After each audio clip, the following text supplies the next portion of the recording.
جی ناظرین السلام علیکم۔ بعض اوقات ویلاگ کرنا بہت مشکل ہو جاتا ہے، اس لیے کہ بہت ساری خبریں جمع ہوتی ہیں، خبروں کا ایک اجتحام، ایک ہجوم ہوتا ہے، اس کے اندر سے چند خبریں آپ نے چننی ہوتی ہیں اور اس کے اوپر تبصرہ کرنا ہوتا ہے۔ لیکن جب خبروں کی بہتات ہو، خبریں زیادہ ہوں، زیادہ اہم خبریں ہوں، تو پھر یہ فیصلہ مشکل ہو جاتا ہے کہ کس خبر کو صرف خبر کی طرح ٹریٹ کیا جائے، وہ آپ کو سنا دی جائے، بتا دی جائے، اور کس خبر پہ تبصرہ کیا جائے، تجزیہ کیا جائے اور وہ آپ سے شیئر کیا جائے۔ آج ایسا ہی ایک دن ہے، بہت ساری خبریں ہیں اور ساری امپورٹنٹ لگتی ہیں، وہ ساری خبریں تھوڑی تھوڑی آپ سے شیئر کریں گے۔ ایک آدھ خبر ایسی ہے جس پہ تجزیہ ضروری ہے۔ پہلی بات تو یہ ہے کہ مولانا فضل الرحمان نے کل جو ہے بہت دبنگ ایک پریس کانفرنس کی، اور مولانا نے جو اچانک غائب ہو گئے تھے، کسی سے مل نہیں رہے تھے، تو ابھی ہم نے سنا ہے کہ مولانا اب میڈیا سے روابط بحال کر رہے ہیں، میڈیا سے مل رہے ہیں، اور جو ہے نا ابھی چند دنوں میں آپ ان کے انٹرویوز بھی دیکھیں گے کہ وہ انٹرویوز دے رہے ہیں اچھے چینلز کو۔ مولانا نے فلسطین کے حوالے سے بڑی دبنگ بات کی، اور ساتھ ساتھ وہ پولیٹیکل بات جو ہے کہ نواز شریف کا کیس کے حوالے سے بات کی۔ انہوں نے کہا نواز شریف کا کیس جو ہے وہ بالکل فکٹیشیس تھا، اور اس میں کھل کر سامنے آ گئی ہے بات کہ نواز شریف کیا کرنا کے ساتھ کتنا ظلم روا رکھا ہے نیب نے۔ انہوں نے کہا نیب کا کچا چٹھا کھل گیا ہے اور نیب کو ختم ہونا چاہیے۔ اچھا، یہ بہت سارے سیاستدانوں کی ڈیمانڈ ہے کہ نیب کو ختم ہونا چاہیے، یہ ایک ڈکٹیٹر کا بنایا ہوا ادارہ ہے اور اس کو اب ختم ہونا چاہیے۔ لیکن جب بھی کوئی حکومت ختم کرنے کی کوشش کرتی ہے، اپوزیشن نعرے لگانے شروع کر دیتی ہے، یہ اپنی کرپشن کو چھپانے کے لیے یہ سب کچھ کر رہے ہیں۔ لیکن اب ہم نے بہت سبق سیکھ لیا ہے، انشاءاللہ ہم اس ادارے سے نجات پا لیں گے۔ ایک تو یہ خبر ہے، اس پر مزید بات ہو سکتی ہے۔ دوسری خبر جو ہے وہ قومی اسمبلی کی نشستوں کے حوالے سے ہے۔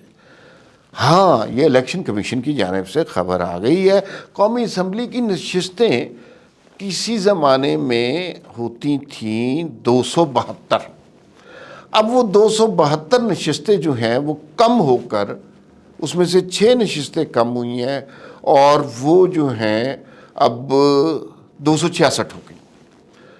اس کے علاوہ اس میں آپ شامل کریں 60 خواتین کی نشستیں ہیں، یعنی 266 میں 60 خواتین کی نشستیں اور 10 اقلیتوں کی نشستیں، 70 یہ نشستیں کریں تو ایوان 336 کا بنتا ہے۔ پہلے یہ ایوان 342 کا بنتا تھا۔ لیکن یہ سب کچھ ہوا کیسے ہے؟ اس میں پنجاب کی نشستیں 7 نشستیں پنجاب کی کم ہوئی ہیں، 2 بلوچستان کی بڑھ گئی ہیں، اور 1 وفاق کی بڑھ گئی ہے، اور 2 نشستیں کم ہوئی ہیں کے پی کے اور فاٹا کی، کیونکہ وہ انضمام ہو گیا نا۔ پہلے ان کی فاٹا کی نشستیں الگ ہوتی تھی، وہ 47 ہوتی تھی، اب یہ 45 ہو گئی ہیں ٹوٹل۔ تو وہ ایوان کی جو ساری کنسٹرکشن تھی وہ اس خبر کے ساتھ تبدیل ہو گئی ہے۔ نقصان پنجاب کو ہوا، ظاہر ہے سب سے بڑا 6 نشستیں ان کی رہ گئیں، لیکن 6 نشستوں کے باوجود بھی ایک بہت بڑا نمبر پنجاب کے پاس ہے، کیونکہ ہمارے ہاں فیصلے آبادی کی بنیاد پہ ہوتے ہیں، رقبے کی بنیاد پہ نہیں ہوتے۔ رقبے کی بنیاد پہ ہو رہے ہوتے تو سب سے بڑا صوبہ بلوچستان تھا، اس کو سب سے زیادہ اہمیت ملنی تھی۔ تو یہ جو قومی اسمبلی میں تغیر و تبدل ہوا ہے یہ بڑا اہم ہے، اس حوالے سے بھی بات کی جا سکتی ہے۔ تحریک انصاف کہاں پر کھڑی ہے؟ کل وہ علی ظفر صاحب نے شاہ زیب خانزادہ کے پروگرام میں گفتگو کی، اور انہوں نے کہا کہ لطیف کھوسہ جو عمران خان کو ریپرزینٹ کر رہے ہیں، عمران خان کے وکیل ہیں، عمران خان کے حق میں بیان دیتے ہیں، پیپلز پارٹی سے ان کا تعلق تھا، اب تحریک انصاف سے ان کا تعلق، وہ ان کو کوئی غلط فہمی ہوئی ہے۔ اصل میں چیئرمین جو ہے وہ بیرسٹر گوہر ہے۔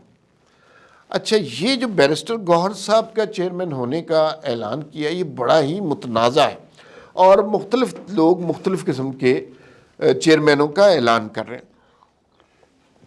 آپ خود سوچئے یار، ایک پارٹی کے چیئرمین کا 8 فروری کو الیکشن ہے، ابھی تک ایک پارٹی کے چیئرمین کا ہی فیصلہ نہیں ہوا۔ یہ نہیں پتا کہ شیر افضل مروت اس کے چیئرمین ہے، یہ نہیں پتا کہ عمران خان اس کے چیئرمین ہے، اور یہ نہیں پتا کہ بیرسٹر گوہر خان اس کے چیئرمین ہے۔ چیئرمین کا ابھی تک کچھ فیصلہ نہیں ہوا تو اس پارٹی نے الیکشن کیا لڑنا ہے؟ اس پارٹی کے پلے تو کچھ بھی نہیں رہا۔ جو بنیادی فیصلے ہیں، ظاہر ہے چیئرمین کا فیصلہ ہوگا، ٹکٹیں تقسیم ہوں گی، لوگوں کو دی جائیں گی، اور لوگ ٹکٹ لینے سے خوفزدہ بھی ہیں۔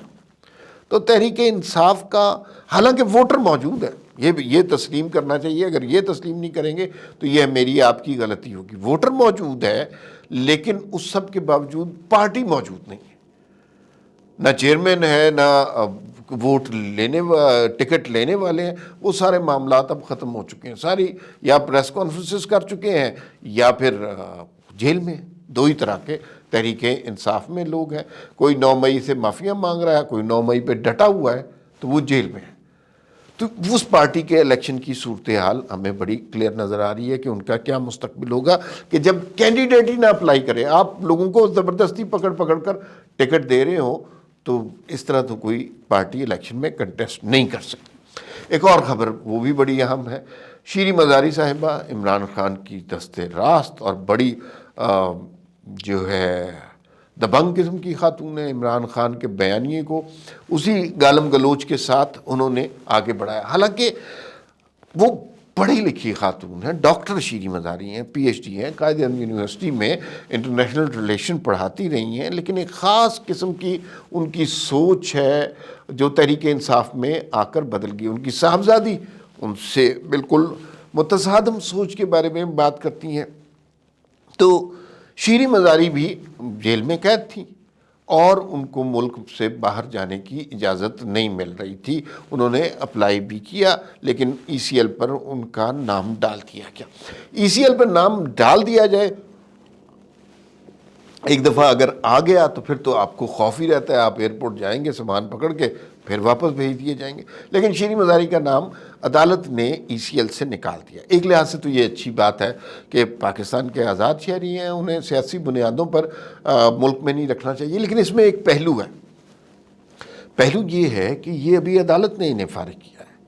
ہو سکتا ہے کہ جب ایکچولی انہیں ای سی ایل ہٹانے کا موقع ہے تو کوئی اور قدغن لگ جائے، کوئی اور رکاوٹ پیدا ہو جائے۔ جیسے آپ نے دیکھا تھا مریم نواز کو عدالت نے الاؤ کر دیا تھا ملک سے باہر جانا، لیکن جب وہ ایئرپورٹ پر پہنچی تھی اچانک کچھ نامعلوم افراد اور احکامات کی وجہ سے ان کو واپس بھیج دیا گیا تھا۔ تو یہ بالکل صورتحال پیدا ہو سکتی ہے، اور جو ان کے لیے مشکلات، یہ نہیں سمجھنا چاہیے کہ عدالت کے اس فیصلے سے ان کی مشکلات ختم ہو گئی ہیں۔ انہوں نے جس شدت کے ساتھ 9 مئی والے بیانیے پر کام کیا، اس کی سزا ابھی بہت لگتا ہے باقی ہے اور ابھی بہت زیادہ ملے گی۔ آخر میں ذکر کرتے ہیں، انصار عباسی صاحب نے ایک کالم لکھا آج، اور انہوں نے لکھا کیا نواز شریف جو ہیں وہ چوتھی دفعہ وزیر اعظم بن جائیں گے؟ اچھا، ہم سمجھ رہے ہیں کہ نواز شریف صاحب بن جائیں گے، لیکن اس کے اندر جو پہلو انہوں نے ڈسکس کیے نا وہ بڑے انٹرسٹنگ ہیں، اور انصار بھائی صاحب ایسے کوئی چیز نہیں لکھتے، کچھ سوچ سمجھ کے اور کچھ انفارمیشن کی بیس پر ہی لکھتے ہیں۔ انہوں نے کہا پارٹی کے اندر زیادہ تر لوگوں کو یہی پتہ ہے کہ نواز شریف صاحب وزیر اعظم ہوں گے، لیکن خاندان کے اندر اگر کوئی مختلف فیصلہ ہو گیا ہے، اس کو پارٹی کے لوگوں کو اس کے بارے میں کچھ علم، کچھ پتہ نہیں ہے، بالکل نہیں پتہ پارٹی کے لوگوں کو اس کے بارے میں۔ دوسری بات یہ ہے کہ اگر نواز شریف وزیر اعظم نہیں ہوتے، ہم تو یہ سمجھ رہے ہیں چوتھی دفعہ وزیر اعظم ہوں گے، لیکن اگر وہ نہیں ہوتے تو کون سے 2 لوگ ہیں جو وزیر اعظم ہوں گے؟ انصار بھائی صاحب نے کہا کہ جن 2 اور لوگوں پر کام ہو رہا ہے اس میں ایک شہباز شریف صاحب ہے، ایک مریم نواز صاحب ہے۔ یہ بھی بڑی آبویس سی چوائسز ہیں۔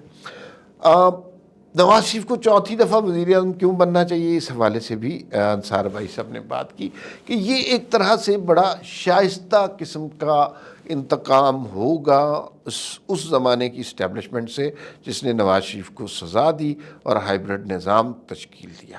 لیکن اوورآل زیادہ تر لوگ پارٹی کے یہی سمجھ رہے ہیں کہ نواز شریف صاحب اب جو ہیں چوتھی دفعہ وزیر اعظم بنیں گے، اور اسی لیے پارٹی نے نعرہ بھی یہی بنایا ہے، بیانیہ بھی یہی اختیار کیا ہے، شہباز شریف صاحب اور مریم نواز صاحبہ بھی اسی بات کی لوگوں کو تلقین کر رہے ہیں کہ نواز شریف صاحب اب چوتھی دفعہ وزیر اعظم بنیں گے۔ یہ بڑی ٹیکنیکل سی گفتگو ہے، بظاہر تو یہی لگ رہا ہے کہ وہ بنیں گے، لیکن ہو سکتا ہے کہ آخری ٹائم پر کوئی قانونی رکاوٹ پیش آ جائے۔